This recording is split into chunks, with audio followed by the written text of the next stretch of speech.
जे आजार असतात ते आपण लोकांना सांगत असतो किंवा त्याची माहिती सर्वसामान्य लोकांना असतात, पण मनाचे जे आजार असतात त्याच्याबद्दल बोलले जात नाही किंवा समाजाने त्याच्याकडं दुय्यम रीतीने पाळल्या जाते. त्याच्याकडं कमीपणाने पाहायला गेल्यामुळे फार तर या आजारामध्ये लोकांना काही लोकांना मानसिक आजार आहे हे सुद्धा माहिती नाही. ते लोकांचा स्वभाव आहे म्हणून त्या आजाराकडं दुर्लक्ष केलं जातं.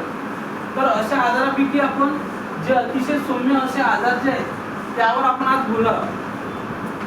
अतिशय सौम्य आजार म्हणजे अतिशय सौम्यमध्ये दोन प्रकार असतात. मानसिक समस्या आजार वेगवेगळ्या स्वरूपाचे असतात.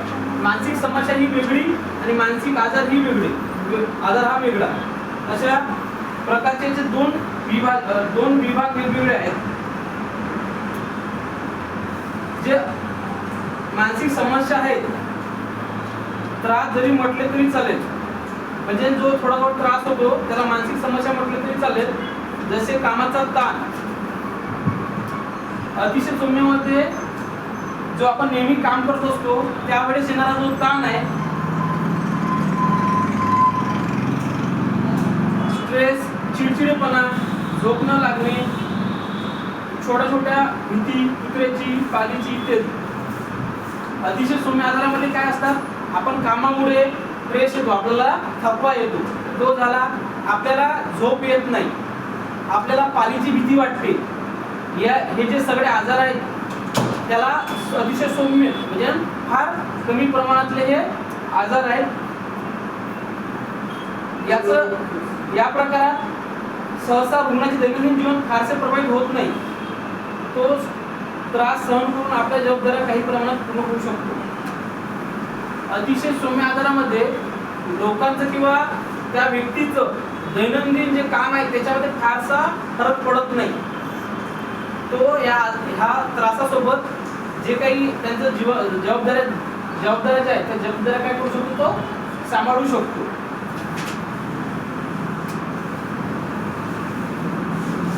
त्याचबरोबर मध्यम स्वरूपाचा आजार. आता मध्यम स्वरूपाचा आजार म्हणजे काय,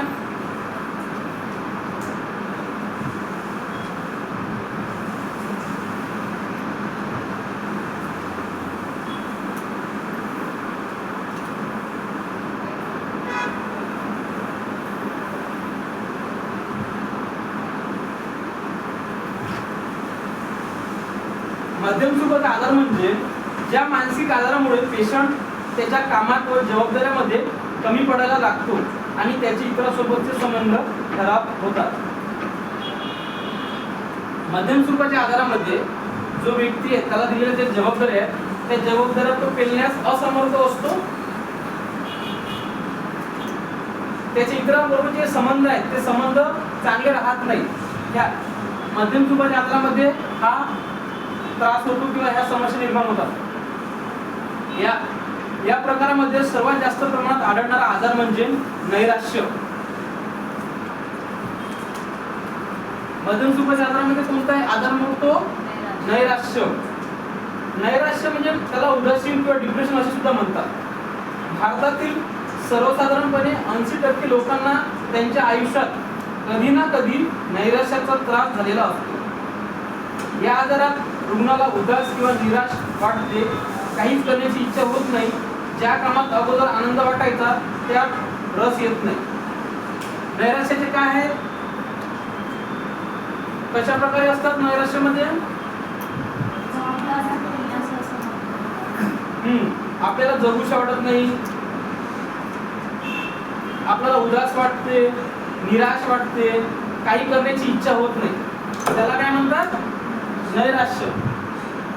हा आजार कोण त्याच्यामध्ये येतो, मध्यम स्वरूपाच्या आजारामध्ये येतो.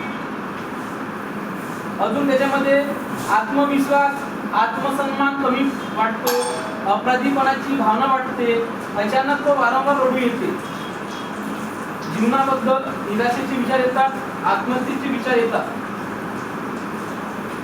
मध्यम स्वरूपाच्या आजारामध्ये जे नैराश्य येते त्यावेळेस माणसाला आत्महत्येचे विचार येतात,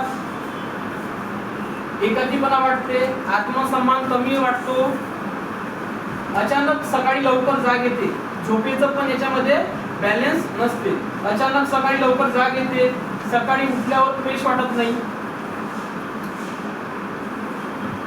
भूक लागत नाही, असे रुग्ण एकाकी राहतात.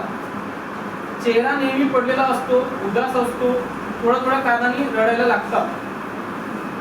नैराश्यामध्ये माणूस काय काय करतो, छोट्या गोष्टीसाठी सुद्धा रडायला लागतो, एकाएकी राहतो.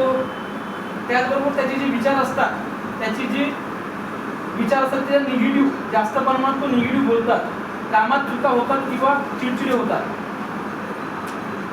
मध्यम स्वरूपाच्या आजारामध्ये नैराश्यामध्ये काय होतो त्रास, छोट्या गोष्टीवरून चिडचिड करतो आणि नकारात्मक जास्त बोलतो. हे झालं आपण आज अतिशय सौम्य असे आजार बघितले आणि मध्यम स्वरूपाचे आजार बघितले.